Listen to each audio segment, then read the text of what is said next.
It's a rivalry game coming in South Swamp. How surprising was the first half to you, both offensively and defensively, in terms of maybe the effort and the execution? Yeah, I was very surprised. There were some things we had to get cleaned up for sure. I feel like we weren't out there playing to the full extent of our effort, and that's something we had to get cleaned up at halftime and get guys back in line with. As a locker room, you guys on this kind of tough skid, one of the worst losses to this rival team for a while. How do you guys just stay together in this last week? I mean, how do you guys just make sure you don't mentally check out and just want to make it to the light at the end of the tunnel? Yeah, we put in so many hours together. From winter workouts to spring practice to summer off-season OTAs to fall camp.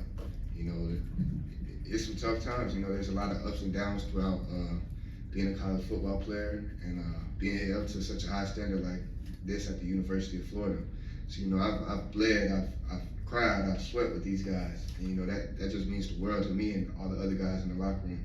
So just the motive is just to keep going. It's a standard here at the University of Florida, and especially the guys leaving, including myself. We playing for each other.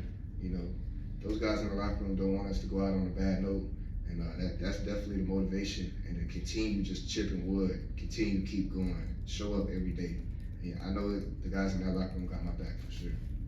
When Urban gives you guys a pep talk and you're back in the swamp and national TV and everything, what's the level of disappointment when you come out and it kind of goes that way so quickly? Yeah, there's a high level of disappointment, but control what we control, get back in the locker room and on the sideline, make the adjustments we need to make. Guys gotta play with more effort, just the little things. It's always the little things that add up to the big things. So it was definitely disappointing, but it was important to focus on what we could do better at the time and just continue to get better as the game went on. How much? Just Florida State helps, right? Being your final opponent, that helps to kind of energize you guys. Oh yeah, for sure. We kind of look at every game like the other. Every game juiced up, ready to go play. Because like I said before, this is the last one for the seniors. Tonight was the second last one. Last night game for the seniors. So we playing for our brothers and we playing for the program. The fans still show up, consecutive sellouts, and they still believe in us. So every time we're gonna show up and try and win the game for sure. From Monty McLean going down, how tough was that to watch for a guy who kind of broke out this year, getting a lot more playing time? Yeah, it's incredibly tough to watch.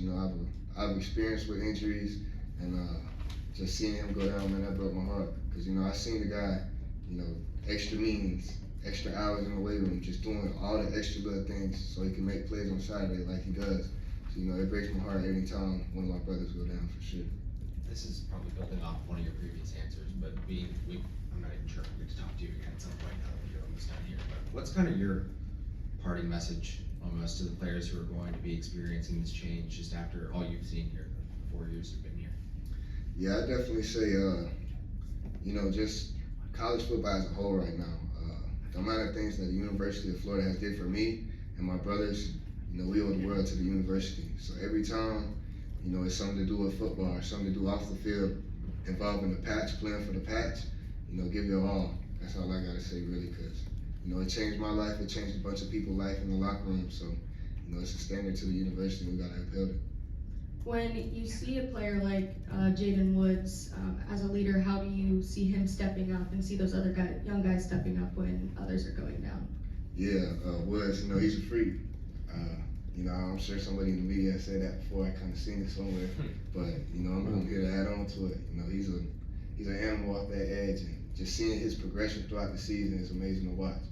He's going to be a guy next year who's going to cause havoc in the SEC for sure.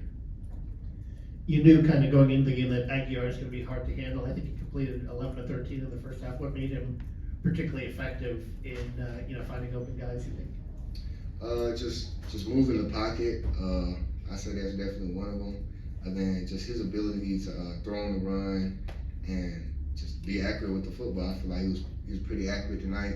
And they have a tough offense to stop. They spread you out, run it. and then they'll come with a pass too. So you got to play both sides of the play honest.